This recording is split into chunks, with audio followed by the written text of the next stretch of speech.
Well, my name is Jerry DeSotko. I was drafted in about October of 1968. I did my basic training at Fort Lewis.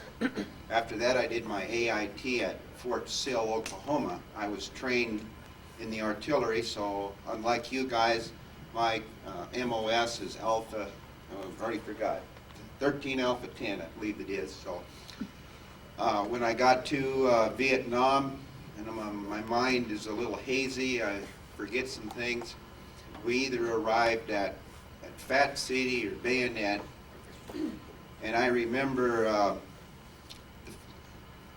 it was either a captain or a sergeant come up to us, 5 of us guys with artillery, and they said, how many of you guys are married? And there was 3 of them that raised their hand that they were married, and me and another kid, his last name was Eeks. He was actually from Missouri. We were the only 2 single guys, and they says, okay, you and you'll go with the field forces. What's field forces? Well, what that meant was that each company has a FO team, forward observer, where they call in the artillery if the company needs artillery. We work close with the artillery. So my job was to carry the radio as an RTO for the FO, the forward observer. At that time, I think it's supposed to be a lieutenant, but we didn't have a lieutenant. We had a PFC. His last name was Bell. And on the very first day, I had this radio. I jumped in the back of a deuce and a half, and the Delta Company was out on an operation. This was in May. The first day I remember humping up a big long hill. I didn't think I was going to make it.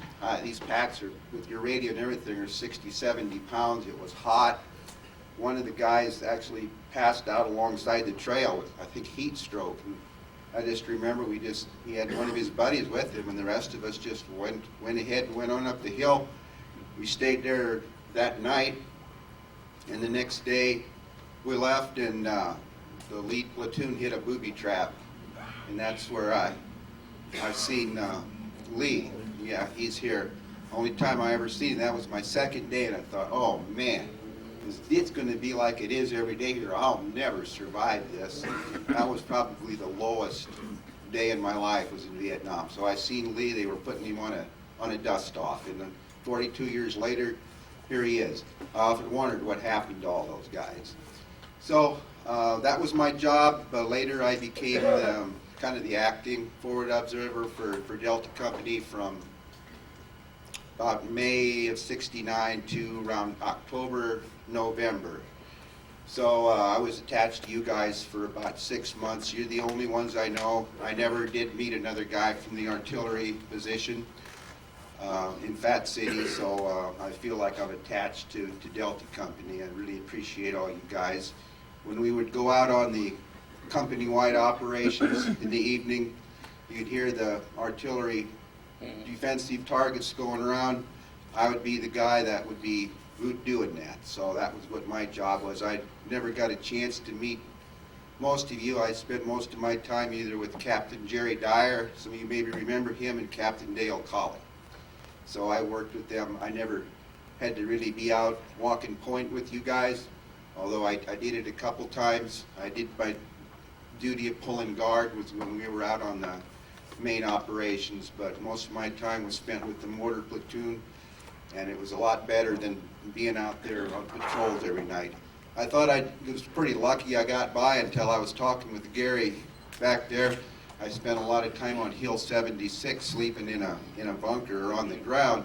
Now I find out that was one of the highest rated, it was the EPA, it would be a Superfund site for Agent Orange, so now I don't feel quite so lucky. But anyway, it was great to meet all you guys, to meet Lee, and just one quick story, I won't take up too much time. Charlie McLean back there, I was in country about 2.5 months, and being with the CP, I could always see the list of new guys' names, because I worked with the captain. One day I see this name, Charles McLean from Nebraska. It couldn't be. I went to school with Charles McLean in a little school, town of 4,000. Our graduating class was maybe 35. So so I got a squad of guys, and he was just below Hill 76. And for some reason, they choppered out breakfast to you guys. Maybe, I think it was breakfast. And I said, well, we never got a hot breakfast up there. So we walked down the little trail past the little mill out there in the field. I got to see if this is really the Charlie McLean I went to school with. So I went up to the 2nd platoon or whatever it was, and I looked over there, and it was sure Charlie McLean. And he didn't see me coming, and the first thing I remember him, I don't know, he got a golf club somewhere. You were out there in your skivvies doing this. You remember that, Charlie? Anyhow, we had a good visit, and we weren't probably that close. We kind of run with a different crowd in high school, but we became very close friends over there. We did some things together. Remember that coming in on the stand downs, we probably drank a beer or two together, or 3, 4, 5. But that was okay. So anyhow, that's kind of my story. I want to thank my wife, especially you ladies. Some of us guys were dealing with some stuff for many years. We never talked about it. And we probably all of us have a few little mental issues going on, and we were short-tempered, and you know all this stuff. And a few years ago, I went to the VA and got some help, and so life is much better now. So anyway, thank you.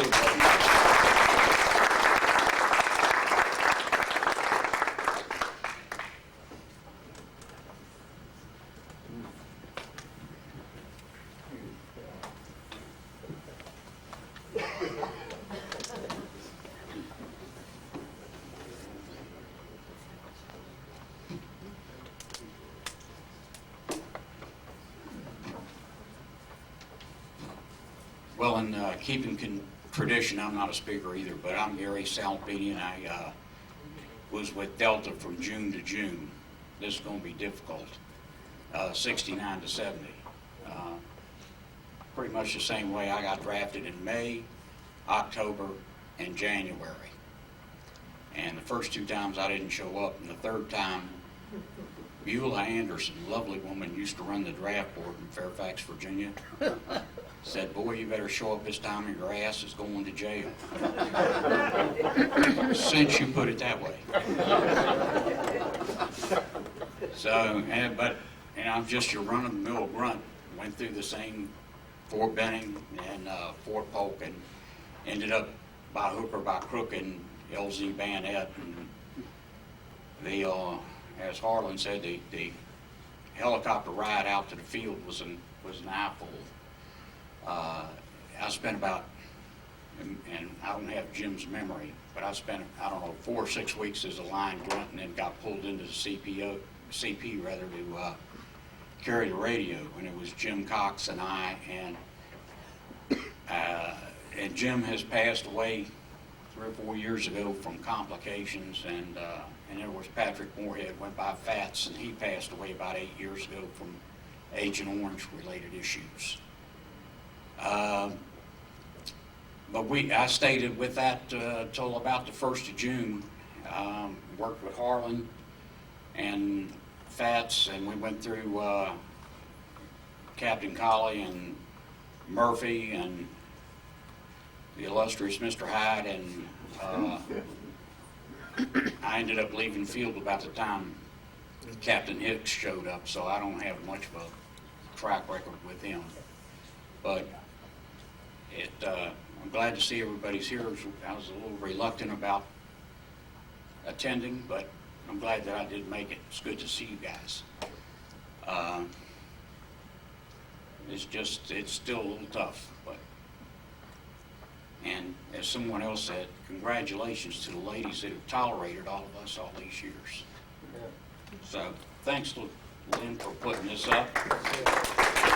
John for all his hard work. I'm moving on. Thank you. Don't let Gary tell you he's a run-of-the-mill grunt. The night that Captain Colley got hit, he's the one that pulled the company out of the fire.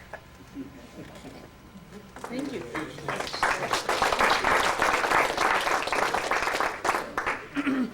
Is that it? Has everybody talked? Okay. Could I say one more thing? You was short, though. All right. Hey, does anybody remember Carol Burnett's movie Friendly Fire? Oh, yeah, oh, yeah. Remember, we were lined up there, and we heard the artillery coming over, and Charlie Company got hit. Yep. It hit Charlie Company, and one kid lost his life, and that's what that movie is made about. Anyway, that was a night in February off of Highway 1. If I recall correctly, it was a short round, hit a tree. I want to give everybody here 2 of these, if I ain't already done it. I'd like to give anybody here that didn't get it. I don't know. I just mentioned something about that Phillips fire incident. Yeah, dude. I got pulled out of the field in December, or November, December, and I worked at the Fire Direction Center in LZ Bayonet. I was the NCO in charge of any time a fire mission would come in, I had to make sure that the area was cleared, log it. I can't remember, that was the most stressful job for 4 months, 12 hours on and 12 hours off. And so I may have been the NCO that had, gave the clearance to shoot that, and I remember when that incident happened. And I remember seeing that movie, and I actually read the book, too, so.